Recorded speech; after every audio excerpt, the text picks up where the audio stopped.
কালকে মৌয়ের ভিডিওটা দেখলাম। হ্যাঁ, মৌর ভিডিওটার মধ্যে মৌ বলল যে ওর বাবার শেষ স্বপ্ন পূরণ করার কথা ওর মা বলেছে। তো পুরোটাই শুনলাম। মেশামশাই হাঁটতে গেছিলেন, ঠাকুরকে প্রণাম করেছেন, সবচেয়ে বড় পাওনা আমাদের অন্তিম সময়ে ঈশ্বরকে প্রণাম করা। তো উনি এতটাই ভাগ্যবান পুরুষ ছিলেন, উনি দুর্গা মন্দির এবং লোকনাথ মন্দিরে প্রণাম করতে পেরেছেন।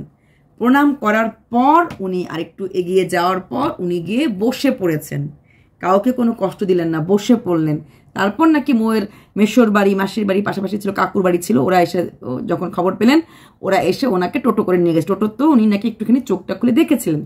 ওখানে যাওয়ার পর প্রেশার ছিল নর্মাল, কিন্তু ইসিজি যখন করতে গেছে ইটস নট ওয়ার্কিং, মানে হার্ট অ্যাটাকটাই হয়েছে, মানে হার্ট ফেইলটাই হয়েছে আর কি। ওনার তো মেনলি হার্টের প্রবলেমই ছিল, সেটাতেই উনি হয়তো গত হয়েছেন।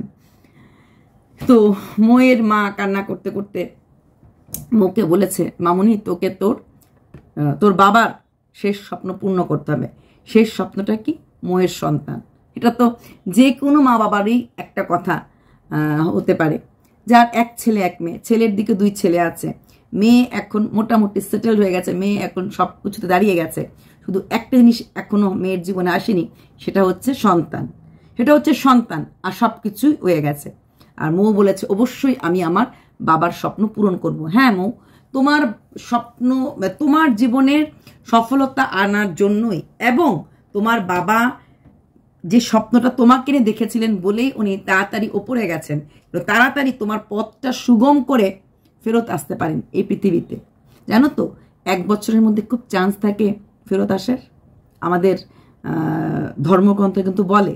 তাই খুব তাড়াতাড়ি তোমার কোলে আসবেন বলেই, তোমার চোখে মুখে হাসি ফোটাবার জন্যই উনি আগে চলে গেছেন। আইভিএফ ট্রিটমেন্টটা শুরু হবে আর উনি চলে গেছেন, আরে তাড়াতাড়ি রাস্তাটা হয়ে যায়। তারপর তুমি বললে 50,000 টাকা তুমি দিয়েছো, মানে দেবে, পাঠাবে, কারণ বাংলাদেশ থেকে নাকি ইন্ডিয়া থেকে নাকি বাংলাদেশে টাকা পাঠানো যায় না। কেন? অ্যাকাউন্ট নাম্বারটা আমাদের পাঠানো যায় না, যদিও আমার আইডিয়া নেই অ্যাকাউন্ট নাম্বার, কিন্তু মানুষ যে ইউএসএ থেকে ইউকে থেকে টাকা পাঠায়, তাহলে কী করে টাকা পাঠায়? কারণ কেন বলছি, প্রিয়াদের যে ইউএসএ থেকে ইউকেতে টাকা দিয়েছে, বা অন্য আমাদের যে কন্ট্রোভার্সি যে টাকা উঠিয়েছে, ওদেরকে তো ফরেন থেকে টাকা দিয়েছে, তাহলে কি করে টাকা দিল আমি বুঝি না। বাংলাদেশ থেকে ইন্ডিয়া তাহলে কি করে টাকা পাঠালো এটাও বুঝলাম না। এটাও একটা ব্যাপার, টাকাটা কি করে পাঠালো। তো তুমি বলে টাকা পাঠানো যায় না, কারোর মাধ্যমে টাকা পাঠানো যায়, এটা আমি জানতাম না। কারণ অনেক রিলেটিভই তো আছে, বাংলাদেশে অনেক স্টুডেন্ট ইন্ডিয়াতে পড়ে, ইন্ডিয়ার অনেক স্টুডেন্ট বাংলাদেশে পড়ে, তাহলে কি করে পাঠায়? বাংলাদেশের গন্ডগোলটার সময় দেখলাম প্রায় 5,000 ভারতীয় ছাত্রছাত্রী, ইনক্লুডিং কিছু নেপালের ছাত্রছাত্রী বর্ডার ক্রস করে এসেছে এই গন্ডগোলের সময়। হ্যাঁ, ইনফ্যাক্ট আমি এখানে কিছুদিন আগে একটা ছেলেকে দেখলাম, মানে শুনলাম আর কি, দেখলাম বলাটা ভুল, যে সে বাংলাদেশে মেডিকেল পড়তো, সে কাশ্মীরের ছেলে, তো সে চলে এসেছে এখন ইন্ডিয়াতে। তাহলে ওদের যে টাকাগুলি পাঠানো হয়, বা ওদেরও তো হাত খরচা দরকার হয়, কিভাবে পাঠানো হয় তুমি একটু ভিডিওতে বলো তো, জানতে লাগবে বাংলাদেশের লোকদেরকে কীভাবে টাকা পাঠানো হয় ইন্ডিয়া থেকে। নিশ্চয়ই কোনোটা মধ্যস্থতা আছে, কারণ অনেকেই তো পড়াশোনা করে বা আসা যাওয়া করে, তাহলে কী করে করে? আচ্ছা, এইবার মৌ বললো মানে আরও দিতাম, কিন্তু স্বামী যেহেতু আমার ট্রিটমেন্ট, তার জন্য দিতে পারিনি। মৌ বাবার কাজে বা বাবার জন্য 50 লাখ 10 লাখ যত লাখ দাও, কোনো সবসময়টা কম বলেই মনে হবে। হ্যাঁ, তোমার সামনে অনেক বড় খরচ, অনেক মানে একটা টেনশনে তুমি আছো, রিয়েল লাইফ টেনশন যাকে বলা হয়, এটা মেশামশাই জানেন। হ্যাঁ, এটা মেশামশাই জানেন। তাই তুমি ভালো থাকলেই, তোমার মুখে হাসি থাকলেই মেশামশাই সব পাওয়া। আপনি দেখে গেছেন ওনার মেয়ে একটা সংসার পালতে পারেন, একটা সংসারকে নিজের কাঁধে ভর করে নিয়ে চলতে পারে। ছোটোখাটো অশান্তি আছে পরিবারে, কিন্তু স্বামীর দিক থেকে নেই, অন্য দিক থেকে নেই, বাইরের থার্ড পার্টির অশান্তিটাকে গায়ে না লাগালেই তো হয়ে যায়, তাই না মৌ? ওটা না লাগালেই হয়ে যায়। তো এটা আমি আগেও বলেছিলাম, এখনও বলছি, মেশামশাই গেছেনই তোমার ঘরে চটজলদি চলে আসার জন্য, তুমি কলকাতা যাবে, ওখানে যাওয়ার পর তুমি ওখানে থাকবে, ওখানে থাকা ট্রিটমেন্ট করবে, তখন তোমার মার দরকার খুব বেশি মাত্রায় পড়বে। তো তোমার মার দরকার বেশি মাত্রায় পড়লে, তোমার বাবা থাকলে তোমার মাকে দেখতে, তোমাকে দেখতে ওনার অসুবিধা হতো, মেয়েকে এতটাই ভালোবাসতেন, তাই মেয়ের রাস্তাটাকে সুগম করে দেওয়ার জন্য যে এখন তোমার মা এটা শুধু তোমার যত্নই করবে। কারণ যদি তোমাকে ডাক্তার বেড রেস্ট দেয় তাহলে তোমাকে খাওয়ানো, তোমাকে ঘাটতে, কারণ প্রথম 5টা মাস ডাক্তার বলুক আর না বলুক, তুমি রেস্টেই থাকবে, পারত পক্ষে কাজ করবে না, নট ইভেন রান্নাঘর। মেড সার্ভেন্ট কলকাতায় খুব ভালো রান্নার লোক পাওয়া যায়, রান্না এবং ঠিকার লোক রেখে নেবে এবং তুমি সেটা দিয়েই কাজ চালাবে। কে তোমাকে কদ্দূর দিল, কে তোমাকে দিল না সেটা নিয়ে ভাববে না। তোমাকে এই কামিং 9 মাস প্লাস বাচ্চা হওয়ার পর 5 মাস, ওই 14 মাসের জন্য টাকা কতটা খরচ হলো, কিভাবে খরচ হলো ভাববে না। একটি চিন্তাধারা থাকবে যে আমার জীবনের শ্রেষ্ঠ সম্পদ আমার সন্তান, আর মা তো তুমি হবেই। মেশামশাই ওপরে গিয়ে এখন ঈশ্বরের কাছে ফাইট করবে, আমার মেয়েকে মা করে দাও, মা করে দাও, মা করে, দেখবে এটাই এখন মেশামশাই করবে। আর ওইটা করার জন্যই মেশামশাই তাড়াতাড়ি করে উপরে গেছেন। তুমি এখানে ডাক্তার ট্রিটমেন্ট করাবে আর মেশামশাই ওপরে গিয়ে ঈশ্বরকে আবেদন করবে, ঈশ্বরের কাছ থেকে গ্র্যান্ট হওয়ার জন্য। ওনার ইচ্ছা ছাড়া তো কোনো কিছু হয় না, নিজে ডাইরেক্ট গেছেন অ্যাপ্লিকেশন সাবমিট করার জন্য। তারপরে যেটা তুমি বললে কোল্লোল যেতে পারছে না ডিউ টু বাংলাদেশের ইমার্জেন্সি এরকম চলছে, এরকম কারফিউ হচ্ছে না, সেটা সত্যি কথাই, কারণ ওখানে যাওয়াটা এখন যে অবস্থা। আর দিল্লির কথাটা আমি প্রথম দিনই বলেছিলাম, দিল্লিতে হয়ে যায় আর 1 মাসও লাগে না, এটাও আমার কথা সত্যি। তুমি যদি ইমার্জেন্সিতে হয়, তবে হ্যাঁ এখন এই মোমেন্টে যেহেতু দিল্লিতে এরকম গন্ডগোল চলছে, একটু ঝামেলা তো আছে, তাই না? যেহেতু এখন এতটা গন্ডগোল চলছে, আদারওয়াইজ 15 থেকে 16 দিনের মধ্যেই ইমার্জেন্সি কেসের ভিসা পাওয়া যায়। আর অন্যান্য নর্মাল কেস হলে হয়তো 1 মাস লাগে, কিন্তু আদারওয়াইজ 15 থেকে 20 দিনের মধ্যে হয়ে যায়। যেটা তুমি বললে যে সবসময় মনে হয় মানে শত কাজে থাকলে তো বাবাকে ভুলে থাকা যায়, কিন্তু যখনই লাইট নিভিয়ে অন্ধকার ঘরটাতে বসো তখন মনে হয় বাবু নাই, তখন মনে চিৎকার করে কাঁদতে। এটা শুধু এখন না, কামিং 3-4 বছরও মনে হবে, আরও বেশিও মনে হতে পারে। মা বাবার জায়গাটা না কাউকে দেওয়া যায় না। ঘরটা যখন অন্ধকার হয়ে যায় তখন নিজের জীবনের সমস্ত কষ্টগুলি মনে হয়। তাই তো মানুষ বলে আমাদের সবচেয়ে প্রিয় বন্ধু হচ্ছে আমাদের পিলো কেস, মানে বালিশের কাভার, কারণ ওইখানে আমাদের চোখের জলগুলি খুব সুন্দরভাবে পড়ে। আর পিলো কেস এই কথাগুলি কাউকে বলে না, নিজের মধ্যে লুকিয়ে রাখে। আমরা কাঁদলে পরে মানুষ বলে না সুখের কথা হিংসে করে, দুঃখের কথা সুযোগ খোঁজে, কিন্তু পিলো কেস কাউকে বলতে পারে না। তাই ঘরটা অন্ধকার হলেই মেশামশা তোমার শুধু এখন না, আর বহু বছর মনে পড়বে, জীবনে প্রতিটি স্টেপে মনে পড়বে। বাচ্চাটাকে কোলে নেওয়ার পরে মনে পড়বে, বাচ্চাটার ব্রতর সময় মনে পড়বে, অন্নপ্রাশনের সময় মনে পড়বে, জন্মদিনের সময় মনে পড়বে, প্রতিটি সময়ে মনে পড়বে ইস যদি বাবা দেখে যেত। নতুন জমিটাতে ঘর বানাবে বলেছিলে, ওই ঘরটা যদি বাঁশ দিয়েও বানাও তখনও বাবার কথা মনে পড়বে। এর নামই তো বাবা মা, যারা কিনা সম্পূর্ণ নিঃস্বার্থ আর নিঃশর্ত কিছু করে। মা বাবার সাথে কারোর তুলনা করা যায় না। তোমার বাবা তোমাকে একবার না দুবার জন্ম দিয়েছে, সেই বাবার কথা তো আরও মনে হবে। আর বলছো না ওই ফোনে, হ্যাঁ ওই আওয়াজটা আর শুনবে না। অনেক সময় এমনও হয় আমরা ব্যস্ত থাকি, যখন মা বাবা ফোন করে তখন তোমার ইস কেন ফোন করলো, ইস এখন তো ব্যস্ত, ইস কি করবো। কিন্তু একটা সময় আসে সেই মা বাবার আওয়াজটা শোনার জন্য আমরা পাগলে যাই, তখন সেই আওয়াজটা আমরা পাই না।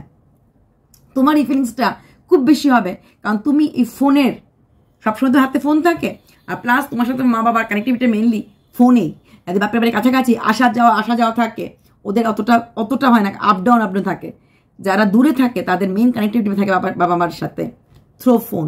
তাই তোমার এটা যখন ফোনটা রিং করবে, মার সাথে কথা বলার পরে মা বাবুকে একটু দাও তো, এখন আর সেই বাবুকে একটু দাও বলতে পারবে না, বা বাবুর সাথে কথা বলার সুযোগটা পাবে না। প্রতি মুহূর্তে মনে হবে যে কাশ বাবুর সাথে আরও কিছু সময় আমি কাটাতাম, কাশ আরও কিছু কথা বলতাম। কিন্তু তুমি একটা মেয়ে হয়েও আমি বলবো অনেক লাকি যে বাবার জন্য এত কিছু করতে পেরেছো। বাবা যেমন তোমার জন্য করে দিয়েছে, তুমিও কিন্তু বাবাকে 1 বার না 2 বার না 3-4 বার ট্রিটমেন্ট করেছো, এবং বাবাকেও তোমার ঘরেই তো কোভিডের টাইমে স্ট্রোক হয়ে গেছিল, সেই জায়গার থেকেও বাবাকে ফিরিয়ে এনেছো।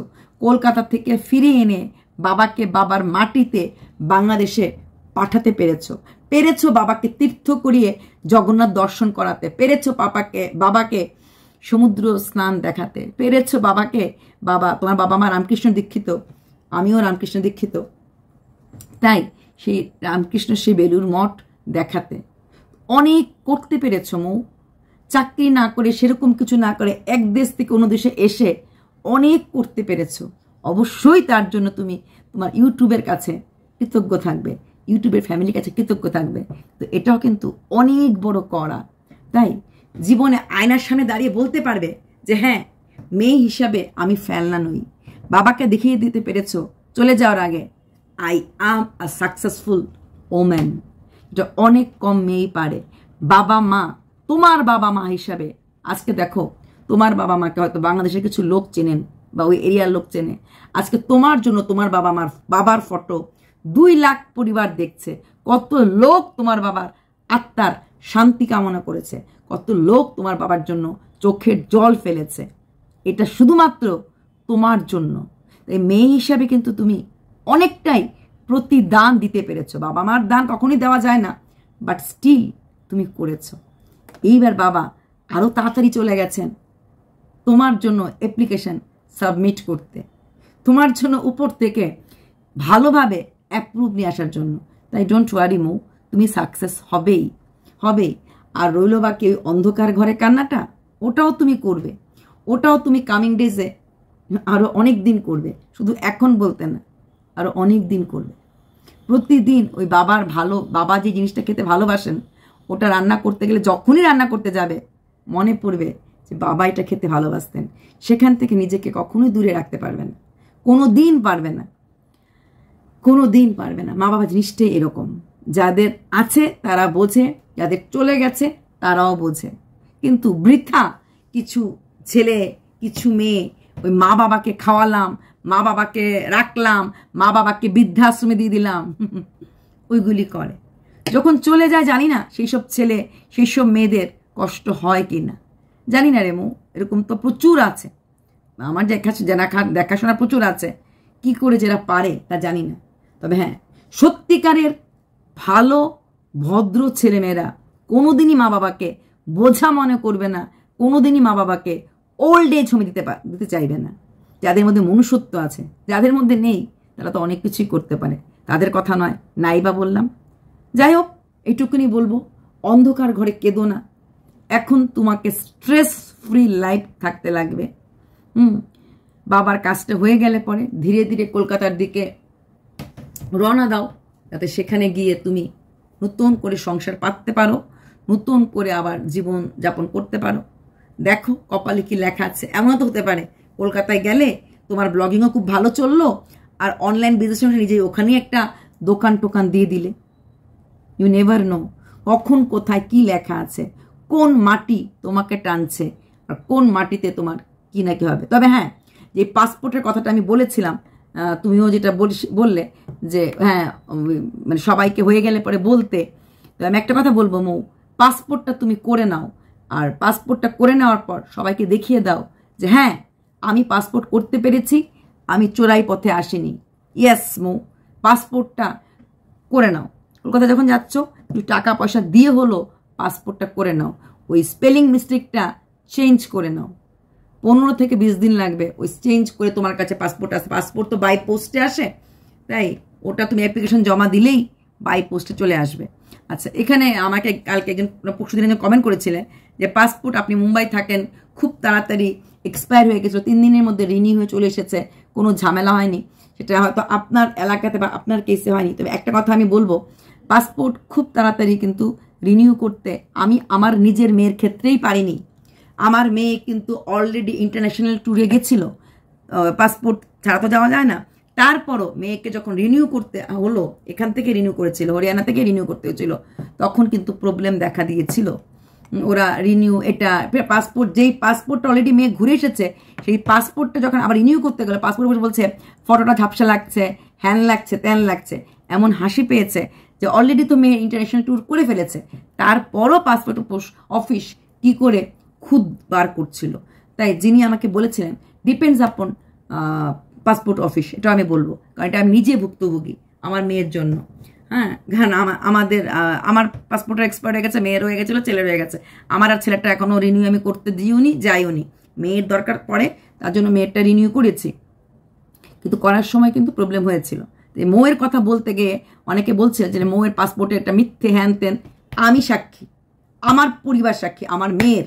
এবং সে কিন্তু অলরেডি, আমার মেয়ে তো আর কাটা তারের বেড়া দিয়ে ঘুরতে যায়নি, মানে ও গেছিল কাজে, গেছিল মানে কনফারেন্সে গেছিল, হ্যাঁ, ইন্টারন্যাশনাল কনফারেন্স থেকে আসার পরও তাকে কিন্তু তার সেই পাসপোর্ট অফিসে ঝামেলা হয়েছিল, ফটোটা নাকি সেরকম। তারপর সেটি পাসপোর্ট অফিস রিনিউ করার সময় আবার পুলিশ ভেরিফিকেশনে পাঠিয়েছিল, সেখানেও পুলিশ ভেরিফিকেশন পাঠানোর পরে পুলিশ ভেরিফিকেশন, যে তোমরা সবাই জানো আমি 2023 এই ঘরে এসেছি, মানে এই ফ্ল্যাটটাতে আগে অন্য জায়গায় থাকতাম।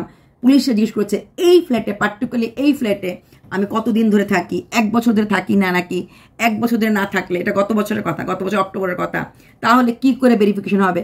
আমার মেয়ের তোর কোনো কাটাতারের ইসে নেই, একদম typical Indian, born and brought up total, শুধু ইন্ডিয়ান বলার কথা না, আমার মেয়ে অলরেডি ইন্টারন্যাশনাল ট্যুর করে এসেছে। যিনি আমাকে মোর কথা বলতে গিয়ে বলেছেন যে এরকম হয় না, আমি দেখেছি। তারপর যখন আমার হাজব্যান্ড একটা কল করা হলো, হাজব্যান্ড কল করলো, তারপর গিয়ে ভেরিফিকেশন সময় হয়ে গেল, কিন্তু they create problem. Police verification হলো, তারপর ওখান থেকে পাসপোর্টটা হয়ে আসলো। তবে ইয়াস, নিজে যদি কোনো পাবলিক সেক্টরে কাজ করে, নিজে যদি কোনো গভর্নমেন্ট এমপ্লয়ি হয় পার্সোনাল, তখন কোনো রকম প্রবলেম হয় না। আমার হাজব্যান্ডের যেটা এক্সপায়ার হয়ে গেছিলো ওটার পাসপোর্টটা, ওনারটা রিনিউ করার সময় প্রবলেম হয়নি, কারণ ওনারটা ডাইরেক্ট থ্রু অফিস, যেহেতু উনি একটা বড় ব্র্যান্ডের সাথে যুক্ত আছেন, তাহলে ওনার ক্ষেত্রে কিন্তু কোনো রকম সেরকম প্রবলেম হয়নি। But in case of my daughter it happened. আমি গেছিলাম পুলিশ ভেরিফিকেশন করাতে মেয়ের সাথে পুলিশ স্টেশনে, কেসে হোগা ম্যাডাম, 1 সাল তো নিও আপ, মানে আমি এতদিন ধরে হরিয়ানাতে আছি, এই ফ্ল্যাটে আমি 1 সালে কেন আসলাম না? এই ধরনের কথাবার্তাগুলো কোনো মানে হয় না। কাইন্ডলি যিনি আমাকে লিখেছিলেন যে মৌর পাসপোর্ট কোনোদিনও হবে না, বা পাসপোর্ট 3 দিনে হয়ে যায়, না, হয় না। হ্যাঁ হয়, 3 দিনে হয়, 4 দিনে হয়, যার যে নিজে এমপ্লয়ি, যে নিজের ইসে আছে। কারণ আমার মেয়ের ক্ষেত্রে তো কোনো কাটাতারের প্রশ্ন আসছে না, যদিও মৌয়ের ক্ষেত্রে কাটাতারের কথাটা উঠেছিল এবং যিনি লিখেছেন। তাই সত্যি কথা বলতে কি, পাসপোর্ট থেকে অনলাইনে ডেট নিতে লাগে, সেই ডেট নেওয়ার পরও যাওয়া আসা একটা ঝামেলা হয়ে যায়। তবে হ্যাঁ, যেরকম আমার ক্ষেত্রে তো ডাইরেক্ট ঝামেলা হবে না, কারণ আমার রিনিউটা হয়তো স্পাউস গ্রাউন্ডে হবে, হাজব্যান্ডের গ্রাউন্ড হবে, তখনও তো ওই হাজব্যান্ডের সাথে সাথে হয়ে গেলে ঝামেলা হবে না। কিন্তু মেয়েরটা আমার ইন্ডিপেন্ডেন্ট করা হয়েছে, ইচ্ছে করে করা, যেহেতু ওর একটা আলাদা আইডেন্টিটি আমরা করেছি, টোটালি আলাদা। ওরটা অ্যাজ এ ডটার করা হয়নি, ওরটা আলাদা করা হয়েছে। সেখানে কিন্তু বললাম না, ওই যে পাসপোর্ট করা না, পাসপোর্ট তো ছিলই আমাদের অনেক বছর ধরে, পাসপোর্ট পর ইন্টারেন্ট যা আছে ওটা না, রিনিউ করতে গিয়ে কিন্তু আমরা ফেস করেছি। যারা মৌয়ের পাসপোর্ট নিয়ে, মৌয়ের ভিসা নিয়ে প্রশ্ন তুলছো, তাদেরকে আমি উত্তর দিলাম, আমি কোনোদিনই মিথ্যা কোনো কথা বলি না। আমি উত্তর দিলাম, ওই পাসপোর্ট অফিসের 2 দিন ঘুরিয়েছে, এটা ওটা ঠিক নেই, হ্যান নেই বলে মেয়েকে, তারপর এখানে আবার ওখান থেকে পুলিশ ভেরিফিকেশন পাঠিয়েছে, পুলিশ ভেরিফিকেশন এরকম করে বলেছে, তারপরও আস্তে আস্তে কিন্তু ভেরিফিকেশন হতে হতে কিন্তু সময় লেগেছে। চলো বাই, যাদের মৌকে নিয়ে শঙ্কা আছে আমি সেখানে বলে দিলাম, দেখা যাক, আমারটা আমি রিনিউ করাবো, এই বছরই করাবো, 2024ই করাবো, একটু টাইম বার করতে লাগবে আমার, অনলাইনে বুকিং করবো, তারপরে যাবো পাসপোর্ট অফিসে, আমারটা কদিন লাগে। তবে হ্যাঁ, যদি পাবলিক সেক্টর বা গভর্নমেন্ট জব হয় একদম ডাইরেক্ট হয়ে যায়, কোনো রকম কোনো প্রশ্ন হয় না। যদি ওরকম কোনো জবে না থাকা হয় তখন কিন্তু প্রশ্ন হয়। Okay bye.